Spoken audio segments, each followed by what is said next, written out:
Tirana pritet të bëjë një revolucion në merkaton e janarit.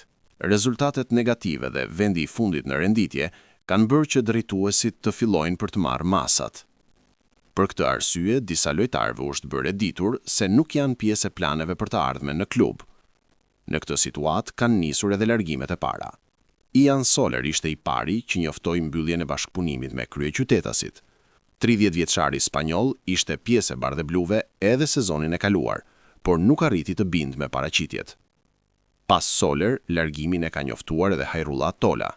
21 vjeçari i dal nga Akademia e Tiranës ka bërë të ditur në rrjetet sociale largimin nga bardheblut mes falenderimesh.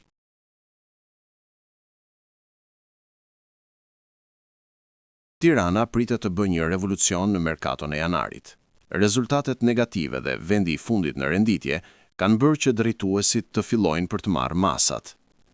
Për këtë arsye, disa lojtarëve u është bërë e ditur se nuk janë pjesë e planeve për të ardhmen në klub. Në këtë situatë kanë nisur edhe largimet e para.